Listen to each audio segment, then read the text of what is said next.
ಶರಣಮಯ್ಯಪ್ಪ. ಎಲ್ರಿಗೂ ನಮಸ್ಕಾರ. Welcome back to my YouTube channel.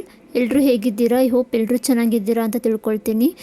ಇಲ್ಲಿ ನಮ್ಮ ಮನೆ ಪಕ್ಕದ ಮನೆಯಲ್ಲಿ ಅಯ್ಯಪ್ಪ ಸ್ವಾಮಿ ಪೂಜೆ ಮಾಡಿದರು, ಕರೆದಿದ್ರು, ಹೋಗಿದ್ವಿ. ತುಂಬ ಚೆನ್ನಾಗಿ ಮಾಡಿದರು.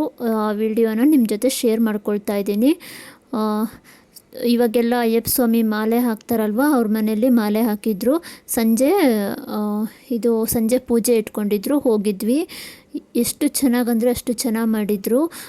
ಅದು ಭಜನೆ ಎಲ್ಲ ಹೇಳ್ತಾ ಇದ್ರಲ್ಲ, ತುಂಬ ಚೆನ್ನಾಗಿತ್ತು. ಪೂಜೆ ಮಾತ್ರ ತುಂಬ ಚೆನ್ನಾಗಿ ಮಾಡಿದರು. ಈ ಮಂಟಪ ಮಾಡಿದ್ದಾರಲ್ಲ, ಅದು ಬಾಳೆ ದಿಂಡು ಬರುತ್ತಲ್ವ, ಅದರಲ್ಲಿ ಮಂಟಪ ಮಾಡಿದ್ದಾರೆ. ಎಷ್ಟು ಚೆನ್ನಾಗಿ ಮಾಡಿದ್ದಾರೆ ನೋಡ್ಬೋದು ನೀವಿಲ್ಲಿ. ತುಂಬ ಚೆನ್ನಾಗಿ ಮಾಡಿದರು ಪೂಜೆ ಮಾತ್ರ. ನಾನು ಇದುವರೆಗೂ ಅಯ್ಯಪ್ಪ ಸ್ವಾಮಿ ಪೂಜೆ ನೋಡಿದ್ದಿಲ್ಲ, ಇದೇ ಫಸ್ಟ್ ಟೈಮು ನೋಡಿದ್ದು. ಕರೆದಿದ್ರು, ಹೋಗಿದ್ವಿ. ತುಂಬ ಚೆನ್ನಾಗಿತ್ತು. ಪೂಜೆ ಮುಗಿಸ್ಕೊಂಡು ಬಂದಿದ್ದಾಯಿತು. ನಾನಿವತ್ತು ನಿಮ್ಮ ಜೊತೆ ಒಂದು ರೆಸಿಪಿನ ಶೇರ್ ಮಾಡ್ಕೊಳ್ತಾ ಇದ್ದೀನಿ. ವಾಂಗಿಬಾತ್, ಹೋಮ್ ಮೇಡ್ ವಾಂಗಿಬಾತ್ ಪೌಡರ್ನ ಮನೆಯಲ್ಲೇ ಮಾಡಿಕೊಂಡು ವಾಂಗಿಬಾತ್ ಹೇಗೆ ಮಾಡ್ಕೊಳ್ಳೋದು ಅಂದ್ಬಿಟ್ಟಿದೆ. ನಾನು ನಿಮ್ಮ ಜೊತೆ ರೆಸಿಪಿನ ಶೇರ್ ಮಾಡ್ಕೊಳ್ತಾ ಇದ್ದೀನಿ. ಬನ್ನಿ ಫ್ರೆಂಡ್ಸ್, ಹೇಗಂತ ನೋಡ್ಕೊಂಬರೋಣ. ತುಂಬ ಚೆನ್ನಾಗಿತ್ತು, ತುಂಬ ಈಸಿಯಾಗಿ ಮನೆಯಲ್ಲೇ ಮಾಡ್ಕೋಬೋದು. ನೀವು ಒಂದ್ಸಲ ಟ್ರೈ ಮಾಡಿ. ಇಲ್ಲಿ ಮೊದಲನೇದಾಗಿ ಏನೇನು ಬೇಕು ಎಲ್ಲ ರೆಡಿ ಮಾಡಿ ಇಟ್ಕೊಂಡಿದ್ದೀನಿ. ಒಂದು ಬಟ್ಲು ಕೊಬ್ಬರಿ, ಅರ್ಧ ಬಟ್ಲು ಕೊಬ್ಬರಿ ತುರಿದಿಟ್ಕೊಂಡಿದ್ದೀನಿ. ಕಡಲೆಬೇಳೆ, ಉದ್ದಿನಬೇಳೆ, ಜೀರಿಗೆ, ಮೆಂತೆ, ಗಸಗಸೆ, ಚಕ್ಕೆ, ಲವಂಗ, ಮೆಣಸಿನ್ಕಾಯಿ ಎಲ್ಲ ರೆಡಿ ಮಾಡಿ ಇಟ್ಕೊಂಡಿದ್ದೀನಿ. ಇವಾಗ ಇದೆಲ್ಲದನ್ನು ಫ್ರೈ ಮಾಡ್ಕೋಬೇಕಾಗುತ್ತೆ. ಡ್ರೈ ಫ್ರೈ ಮಾಡ್ಕೋಬೇಕು. ಇಲ್ಲಿ ದಪ್ಪ ತಳ ಇರೋ ಫ್ಯಾನ್ ತೊಗೋಬೇಕು. ನಾನು ದಪ್ಪ ತಳ ಇರೋದು ಫ್ಯಾನ್ ತಗೊಂಡು ಇವಾಗ ಬಿಸಿ ಮಾಡ್ಕೊಂಡಿದ್ದೀನಿ. ಬಿಸಿ ಮಾಡಿಕೊಂಡು ಕಡಲೆಬೇಳೆ ನೋಡಿದ್ರಲ್ಲ, ಬೌಲಲ್ಲಿ ಫುಲ್ಲಿಗೂ ಸ್ವಲ್ಪ ಕಡಿಮೆ, ಮುಕ್ಕಾಲು ಬೌಲ್ ಆಗೋಷ್ಟು ಕಡಲೆಬೇಳೆ ತೊಗೊಂಡಿದ್ದೀನಿ. ಕಡಲೆಬೇಳೆ ತೊಗೊಂಡು ಇದು ಮೊದಲು ಕಡಲೆಬೇಳೆ ಸ್ವಲ್ಪ ಫ್ರೈ ಆದಮೇಲೆ ಉದ್ದಿನಬೇಳೆ ತೊಗೋಬೇಕು. ಉದ್ದಿನಬೇಳೆ ಅರ್ಧ ಬಟ್ಲು ತೊಗೊಂಡಿದ್ದೀನಿ. ಅದರಲ್ಲಿ ಮುಕ್ಕಾಲು ಬಟ್ಲು ಕಡಲೆಬೇಳೆ, ಅರ್ಧ ಬಟ್ಲು ಉದ್ದಿನಬೇಳೆ ತೊಗೊಂಡು ಫ್ರೈ ಮಾಡ್ಕೊಳ್ಬೇಕು. ಸ್ವಲ್ಪ ಕಡಲೆಬೇಳೆ ಸ್ವಲ್ಪ ಫ್ರೈ ಆದಮೇಲೆ ಉದ್ದಿನಬೇಳೆ ಹಾಕ್ಕೊಬೇಕು. ಉದ್ದಿನಬೇಳೆ ಕೂಡ ಸ್ವಲ್ಪ ಫ್ರೈ ಆಗಬೇಕು.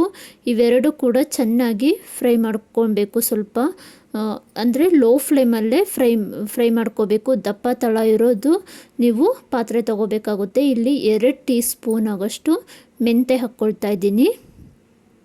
ಕಡಲೆಬೇಳೆ, ಉದ್ದಿನಬೇಳೆ 2.5 ಟೀ ಸ್ಪೂನ್ ಆಗೋಷ್ಟು ಮೆಂತೆ ಹಾಕ್ಕೊಂಡು ಫ್ರೈ ಮಾಡ್ಕೊಳ್ತಾ ಇದ್ದೀನಿ. ಎಲ್ಲದನ್ನು ಹುರಿದು ಮುಗಿಸೋವರೆಗೂ ನೀವು ಲೋ ಫ್ಲೇಮಲ್ಲೇ ಇಟ್ಕೋಬೇಕಾಗುತ್ತೆ ಸ್ಟವ್ನ. ಯಾವುದೇ ಕಾರಣಕ್ಕೂ ಹೆವಿ ಇಟ್ಕೋಬಾರ್ದು. ಇವಾಗ 4ರಿಂದ 5 ಟೀ ಸ್ಪೂನು ಜೀರಿಗೆ ಹಾಕ್ಕೊಳ್ತಾ ಇದ್ದೀನಿ. ಜೀರಿಗೆ ಸ್ವಲ್ಪ ಜಾಸ್ತಿ ತೊಗೊಂಡ್ರೂ ಪರವಾಗಿಲ್ಲ, ಚೆನ್ನಾಗಿರುತ್ತೆ. ನಾನು 4ರಿಂದ 5 ಟೀ ಸ್ಪೂನು ಜೀರಿಗೆ ತೊಗೊಂಡು ಹಾಕ್ಕೊಂಡು ಇದನ್ನು ಕೂಡ ಫ್ರೈ ಮಾಡ್ಕೊಳ್ತಾ ಇದ್ದೀನಿ. ನೋಡ್ಬೋದು ನೀವಾಗ ಕಲರ್ ಚೇಂಜ್ ಆಗ್ತಾ ಬಂದಿದೆ. ಇವಾಗ ನಾನು ಕಾಳುಮೆಣಸು ತೊಗೊಂಡಿದ್ದೀನಿ. ಕಾಳುಮೆಣಸು ಇದು ಪೆಪ್ಪರು, ಇದು 4ರಿಂದ 5 ಸ್ಪೂನು ಪೆಪ್ಪರ್ ತೊಗೊಂಡಿದ್ದೀನಿ. ನಿಮಗೆ ಬೇಕಂದರೆ ಖಾರ ಇನ್ನೂ ಹಾಕ್ಕೊಳ್ಬೋದು. ಚಕ್ಕೆ, ವಾಂಗಿಬಾತ್ಗೆ ಚಕ್ಕೆ ಸ್ವಲ್ಪ ಜಾಸ್ತಿ ಬೇಕಾಗುತ್ತೆ, ನಾನು ಅದಕ್ಕೋಸ್ಕರ ಚಕ್ಕೆ ಸ್ವಲ್ಪ ಜಾಸ್ತಿ ತೊಗೊಂಡಿದ್ದೀನಿ. ಚಕ್ಕೆ ಕೂಡ ಹಾಕ್ಕೊಂಡು ಫ್ರೈ ಮಾಡ್ಕೊಳ್ತೀನಿ. ಇವಾಗ 10ರಿಂದ 15 ಲವಂಗ ತೊಗೊಂಡಿದ್ದೀನಿ. ಚಕ್ಕೆ ಸ್ವಲ್ಪ ಲವಂಗ ಜಾಸ್ತಿ ಇರಬೇಕು, ವಾಂಗಿಬಾತ್ಗೆ ತುಂಬ ಚೆನ್ನಾಗಿರುತ್ತೆ. 10ರಿಂದ 15 ಲವಂಗ ತೊಗೊಂಡು ಅದು ಕೂಡ ಫ್ರೈ ಮಾಡ್ಕೊಂಡಿದ್ದೀನಿ. ಇಲ್ಲಿ 2ರಿಂದ 3 ಟೀ ಸ್ಪೂನ್ ಆಗೋಷ್ಟು ಸಾಸಿವೆ ಹಾಕ್ಕೊಳ್ತಾ ಇದ್ದೀನಿ. ಇದು ಕೂಡ ಫ್ರೈ ಮಾಡ್ಕೊಳ್ಬೇಕಾಗುತ್ತೆ. ಎಲ್ಲದನ್ನು ಲೋ ಫ್ಲೇಮಲ್ಲೇ ಇಟ್ಕೊಂಡು ಲಾಸ್ಟ್ವರೆಗೂ ಲೋ ಫ್ಲೇಮಲ್ಲೇ ಇಟ್ಕೊಂಡು ಫ್ರೈ ಮಾಡ್ಕೋಬೇಕು. ಇವಾಗ ಗಸಗಸೆ 4ರಿಂದ 5 ಟೀ ಸ್ಪೂನ್ ಆಗೋಷ್ಟು ಗಸಗಸೆ ಹಾಕ್ಕೊಂಡಿದ್ದೀನಿ. ಗಸಗಸೆ ಸ್ವಲ್ಪ ಜಾಸ್ತಿ ತೊಗೊಂಡ್ರೂ ಪರವಾಗಿಲ್ಲ, ತುಂಬ ಚೆನ್ನಾಗಿರುತ್ತೆ. ನಾನು 4-5 ಟೀ ಸ್ಪೂನು ಗಸಗಸೆ ಹಾಕ್ಕೊಂಡು ಚೆನ್ನಾಗಿ ಎಲ್ಲದನ್ನು ಲೋ ಫ್ಲೇಮಲ್ಲೇ ಫ್ರೈ ಮಾಡ್ಕೊಳ್ತಾ ಇದ್ದೀನಿ. ನೋಡ್ಬೋದು ನೀವೀಗ ಫುಲ್ ಕಲರ್ ಚೇಂಜ್ ಆಗಿದೆ. ಇವಾಗ ಎಲ್ಲದನ್ನು ಚೆನ್ನಾಗಿ ಫ್ರೈ ಮಾಡ್ಕೊಂಡಾಗಿದೆ, ಚೆನ್ನಾಗಿ ಫ್ರೈ ಆಗಿದೆ ಇದು. ಇವಾಗ ನಾನು ಒಂದು ಪಾತ್ರೆಗೆ ತಕ್ಕೊಳ್ತಾ ಇದ್ದೀನಿ, ಅಂದರೆ ಒಂದು ತಟ್ಟೆಗೆ ಇದನ್ನೆಲ್ಲ ಎತ್ತಿಟ್ಕೊಳ್ತೀನಿ. ಇದಿಷ್ಟನ್ನು ತಣ್ಣಗಾಗಬೇಕು. ಎಲ್ಲದನ್ನು ಎತ್ತಿಟ್ಕೊಂಡು ಮತ್ತೆ ಇದು ಒಂದು ಕಡೆ ಸೈಡಲ್ಲಿ ಎತ್ತಿಟ್ಕೊಳ್ತೀನಿ. ಇವಾಗ ಮತ್ತೆ ಧನಿಯಾ ಹಾಕ್ಕೊಳ್ತಾ ಇದ್ದೀನಿ. ಧನಿಯಾ 1 ಬಟ್ಲು ಫುಲ್ ಹಾಕ್ಕೊಳ್ತಾ ಇದ್ದೀನಿ. 3/4 ಬಟ್ಲು ಕಡಲೆಬೇಳೆ ತೊಗೊಂಡ್ರೆ 1 ಬಟ್ಲು ಫುಲ್ಲು ಧನಿಯಾ ಹಾಕ್ಕೋಬೇಕು. ನೋಡ್ಬೋದು ನೀವು ಇಲ್ಲಿ ಧನಿಯಾ 1 ಬಟ್ಲು ಫುಲ್ಲು ಆಗೋಷ್ಟು ನಾನಿಲ್ಲಿ ಧನಿಯಾ ತೊಗೊಂಡು ಲೋ ಫ್ಲೇಮಲ್ಲೇ ಇದು ಕೂಡ ಹುರ್ಕೊಳ್ತಾ ಇದ್ದೀನಿ. ಫ್ರೈ ಮಾಡ್ಕೊಳ್ಬೇಕಾಗುತ್ತೆ. ಯಾಕೆ ಅಂದರೆ ಇದು ನಿಮಗೆ ಗೊತ್ತಾಗುತ್ತೆ, ಇದು ಸ್ಮೆಲ್ ಬರುತ್ತೆ. ಧನಿಯಾ ಫ್ರೈ ಮಾಡ್ತಿದ್ದಂಗೆ ಸ್ಮೆಲ್ ಬರುತ್ತೆ, ಕಲರ್ ಕೂಡ ಚೇಂಜ್ ಆಗುತ್ತೆ, ಹೊಗೆ ಬರುತ್ತೆ ಸ್ವಲ್ಪ. ಅಲ್ಲಿವರೆಗೂ ಚೆನ್ನಾಗಿ ಫ್ರೈ ಮಾಡಿಕೊಂಡು ಇದು ಕೂಡ ಎತ್ತಿಟ್ಕೊಳ್ತೀನಿ ನಾನು. ತಣ್ಣಗಾಗೋದಕ್ಕೆ ಇದು ಕೂಡ ಬಿಡ್ತೀನಿ. ಇವಾಗ ಮತ್ತೆ ನಾನು ಸ್ಟವ್ ಆನ್ ಮಾಡಿ ಇಟ್ಕೊಂಡು ಇವಾಗ ಏಲಕ್ಕಿ ಹಾಕ್ಕೊಳ್ತಾ ಇದ್ದೀನಿ. ಏಲಕ್ಕಿ 6-7 ಏಲಕ್ಕಿ ತೊಗೊಂಡಿದ್ದೀನಿ. ಏಲಕ್ಕಿ ಸ್ವಲ್ಪ ಫ್ರೈ ಆದಮೇಲೆ ನಾನು ಒಣ ಕೊಬ್ಬರಿ ಹಾಕ್ಕೊಳ್ತೀನಿ. ಒಣ ಕೊಬ್ಬರಿ ಅಂದರೆ ಅರ್ಧ ಬಟ್ಲು ಒಣ ಕೊಬ್ಬರಿ ಇರುತ್ತಲ್ಲ, ಅರ್ಧ ಬಟ್ಲು ಒಣ ಕೊಬ್ಬರಿ ನಾನು ತುರಿದಿಟ್ಕೊಂಡಿದ್ದೆ. ಇಲ್ಲಿ 1 ಬಟ್ಲಾಗಿದೆ ಇದು.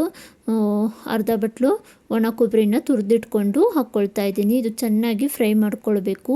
ಇದು ಕಲರ್ ಚೇಂಜ್ ಆಗಬೇಕು.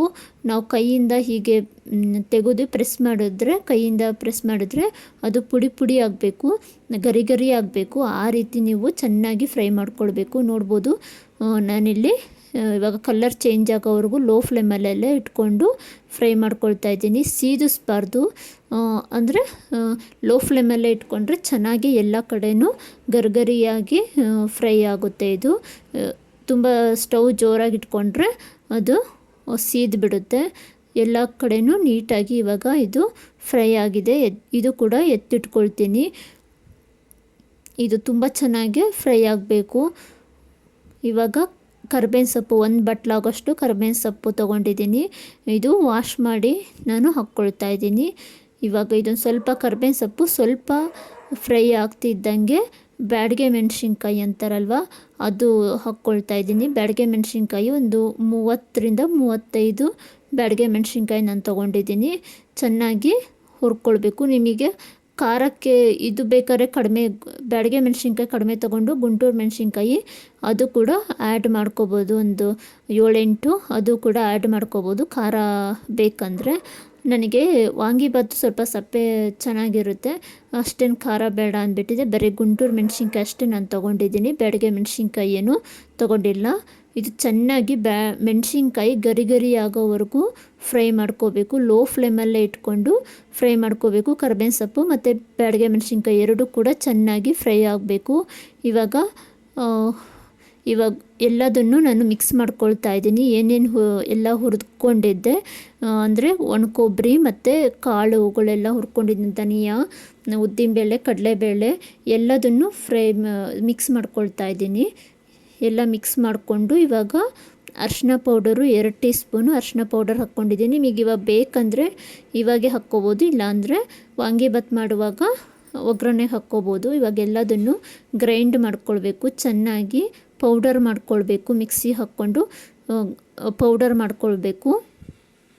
ಎಲ್ಲದನ್ನು ಚೆನ್ನಾಗಿ ತಣ್ಣಗಾಗೋವರೆಗೂ ಇಟ್ಟು ಆಮೇಲೆ ನೀವು ಪೌಡರ್ ಮಾಡ್ಕೊಳ್ಬೇಕು. ಬಿಸಿ ಇರುವಾಗಲೇ ಪೌಡರ್ ಮಾಡಿಕೊಂಡ್ರೆ ಅದು ಚೆನ್ನಾಗಿ ಆಗೋದಿಲ್ಲ. ಬಿಸಿ ಇರುವಾಗ ಮಾಡಿಕೊಂಡ್ರೆ ಎಲ್ಲದನ್ನು ಪುಡಿ ಚೆನ್ನಾಗಿ ಆಗೋಲ್ಲ. ಅದಕ್ಕೋಸ್ಕರ ತಣ್ಣಗಾಗೋವರೆಗೂ ಇಟ್ಟು ಆಮೇಲೆ ನೀವು ಪೌಡ್ರು ಮಾಡಿಕೊಂಡ್ರೆ ಪೌಡರು ತುಂಬ ಚೆನ್ನಾಗಾಗುತ್ತೆ. ನಾನು ಎಲ್ಲದನ್ನು ಸ್ವಲ್ಪನೇ ಹಾಕ್ಕೊಂಡು ಪೌಡರ್ ಮಾಡ್ಕೊಂಡಿದ್ದಾಯಿತು. ಮೆಣಸಿನ್ಕಾಯಿ ಮತ್ತು ಕರಿಬೇವಿನ ಸೊಪ್ಪು ಕೂಡ ಇದಕ್ಕೆ ಮಿಕ್ಸ್ ಮಾಡಿಕೊಂಡು ನಾನು ಎಲ್ಲದನ್ನು ಇದರಲ್ಲೇ ಹಾಕ್ಕೊಂಡು ಪೌಡರ್ ಮಾಡಿಕೊಂಡೆ. ತುಂಬ ಚೆನ್ನಾಗಿ ಘಮ ಅಂತ ಇತ್ತು, ತುಂಬ ಚೆನ್ನಾಗಿತ್ತು. ವಾಂಗಿಬಾತ್ ಪೌಡರು ಇಷ್ಟೇ, ತುಂಬ ಈಸಿಯಾಗಿ ಸಿಂಪಲ್ಲಾಗಿ ಮನೆಯಲ್ಲೇ ಮಾಡ್ಕೋಬೋದು. ತುಂಬ ಚೆನ್ನಾಗಿರುತ್ತೆ, ತುಂಬ ಟೇಸ್ಟಿಯಾಗಿರುತ್ತೆ. ಇಲ್ಲಿ ವಾಂಗಿಬಾತ್ ಪೌಡರು ರೆಡಿ ಆಯಿತು. Home made vangibath powder ready ಆಯಿತು. ಇವಾಗ ಇದು ಡೈರೆಕ್ಟಾಗಿ ನಾನು ಡೈರೆಕ್ಟಾಗಿ ವಾಂಗಿ ಬಾತ್ ಮಾಡ್ಕೊಳ್ಳೋದು ಹೆಂಗೆ ಅಂತ ತೋರಿಸ್ತಾ ಇದ್ದೀನಿ. ಅಂದರೆ ನಾನು ಗೊಜ್ಜು ಏನು ಮಾಡ್ಕೊಳ್ತಾ ಇಲ್ಲ, ಹಾಗೆ ಡೈರೆಕ್ಟಾಗಿ ಪಲಾವ್ ರೀತಿ ಮಾಡ್ಕೊಳ್ಳೋದು ಹೇಗೆ ಅಂದ್ಬಿಟ್ಟಿದೆ ತೋರಿಸ್ತೀನಿ ಬನ್ನಿ ಫ್ರೆಂಡ್ಸ್. ಇವಾಗ ಎಲ್ಲ ಒಗ್ಗರಣೆಗೆ ಏನೇನು ಬೇಕು ಎಲ್ಲ ರೆಡಿ ಮಾಡಿ ಇಟ್ಕೊಂಡಿದ್ದೀನಿ. ಕರಿಬೇವಿನ ಸೊಪ್ಪು, ಬೆಲ್ಲ, ಸಾಸಿವೆ, ಜೀರಿಗೆ ಮತ್ತು ಹುಣಸೆಹಣ್ಣು ನೆನೆ ಹಾಕಿ ಇಟ್ಕೊಂಡಿದ್ದೀನಿ. ವಾಂಗಿ ಕೂಡ ನಾನು ಕಟ್ ಮಾಡಿ ಇಟ್ಕೊಂಡಿದ್ದೀನಿ, ನೋಡಿದ್ರಲ್ಲ ನೀವು, ವಾಂಗಿ ಕೂಡ ಕಟ್ ಮಾಡಿ ಇಟ್ಕೊಂಡಿದ್ದೀನಿ. ಇವಾಗ ನಾನು ಕುಕ್ಕರಲ್ಲಿ ಮಾಡ್ಕೊಳ್ತಾ ಇದ್ದೀನಿ. ಕುಕ್ಕರ್ ಇಟ್ಕೊಂಡು ಆ ಕುಕ್ಕರ್ ಬಿಸಿ ಆದಮೇಲೆ ಸಾಸಿವೆ, ಜೀರಿಗೆ ಹಾಕ್ಕೊಳ್ತಿದ್ದೀನಿ. ಬೇಕಂದರೆ ನೀವು ಕಡಲೆಬೇಳೆ ಕೂಡ ಹಾಕ್ಕೋಬೋದು. ಕಡಲೆಬೇಳೆ ಅನ್ನ ಮಾಡಿಕೊಂಡು ಅದು ಹುಳಿ ಥರ ಕಲಿಸ್ಕೊಳ್ತಾರಲ್ಲ, ಅದಕ್ಕೆ ಕಡಲೆಬೇಳೆ ಹಾಕ್ಕೋಬೋದು. ಇದು ನಾನು ಡೈರೆಕ್ಟಾಗಿ ರೈಸ್ ಹಾಕೋದ್ರಿಂದ ಬೇಡ ಅಂದ್ಬಿಟ್ಟಿದೆ, ನಾನು ಕಡಲೆಬೇಳೆ ಹಾಕ್ಕೊಂಡಿಲ್ಲ. ನಾನು ಮೆಣಸಿನ್ಕಾಯಿ ಹಾಕ್ಕೋಬೋದು, ಬ್ಯಾಡಗೆ ಮೆಣಸಿನ್ಕಾಯಿ ಕೂಡ ಹಾಕ್ಕೋಬೋದು. ಇವಾಗ ಕರಿಬೇವಿನ ಸೊಪ್ಪು, ಎಣ್ಣೆ ಬಿಸಿ ಆದಮೇಲೆ ಸಾಸಿವೆ, ಜೀರಿಗೆ, ಕರಿಬೇವಿನ ಸೊಪ್ಪು ಮತ್ತು ಇಂಗು ನಾನು ಇವಾಗ ಇಂಗು ಹಾಕ್ಕೊಳ್ತಾ ಇದ್ದೀನಿ. ಇದು ಆರ್ಚಿ ಇಂಗು ತುಂಬ ಚೆನ್ನಾಗಿದೆ. ಇಂಗೊಂದು ಸ್ವಲ್ಪ ಹಾಕ್ಕೊಂಡು ಇವಾಗ ನೀವು ಬೇಕಂದರೆ ಅರಿಶಿನ ಪೌಡರ್ ಹಾಕ್ಕೋಬೋದು. ಪೌಡರ್ ಹಾಕ್ಕೊಂಡಿಲ್ಲ ಅಂದರೆ ಇವಾಗ ಅರಿಶಿನ ಪೌಡರ್ ಹಾಕ್ಕೋಬೋದು. ನಾನು ಪೌಡರ್ಗೆ ಹಾಕ್ಕೊಂಡಿದ್ನಲ್ಲ ಅದಕ್ಕೆ ಹಾಕ್ಕೊಂಡಿಲ್ಲ. ಇವಾಗ ವಾಂಗಿ ನಾನು ಕಟ್ ಮಾಡಿ ತೊಳೆದಿಟ್ಕೊಂಡಿರೋ ವಾಂಗಿನ ಹಾಕ್ಕೊಳ್ತಾ ಇದ್ದೀನಿ. ವಾಂಗಿ ಸ್ವಲ್ಪ ಎಣ್ಣೆಯಲ್ಲಿ, ಅಂದರೆ ಬದನೆಕಾಯಿ ಸ್ವಲ್ಪ ಎಣ್ಣೆಯಲ್ಲಿ ಫ್ರೈ ಆಗಬೇಕು.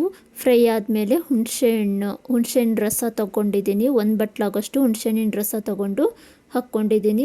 1.5 ಬಟ್ಲು ಹುಣಸೆಹಣ್ಣಿನ ರಸ ತೊಗೊಂಡು ನಾನಿಲ್ಲಿ ಹಾಕ್ಕೊಳ್ತಾ ಇದ್ದೀನಿ. ಅಂದರೆ ಇದು ಸ್ವಲ್ಪ ನಾನು ಹುಳಿನ ತೆಗೆದಿಟ್ಕೊಂಡು ಆಮೇಲೆ ಅಕ್ಕಿ ಹಾಕ್ಕೊಳ್ತೀನಿ. ನಾನಿಲ್ಲಿ ಒಂದು 7ರಿಂದ 8 ಟೀ ಸ್ಪೂನ್ ಆಗಷ್ಟು ವಾಂಗಿಬಾತ್ ಪೌಡರ್ನ ಹಾಕ್ಕೊಳ್ತಾ ಇದ್ದೀನಿ. 8 ಟೀ ಸ್ಪೂನು ವಾಂಗಿಬಾತ್ ಪೌಡರ್ನ ಹಾಕ್ಕೊಂಡು ಮಿಕ್ಸ್ ಮಾಡ್ಕೊಳ್ತಾ ಇದ್ದೀನಿ.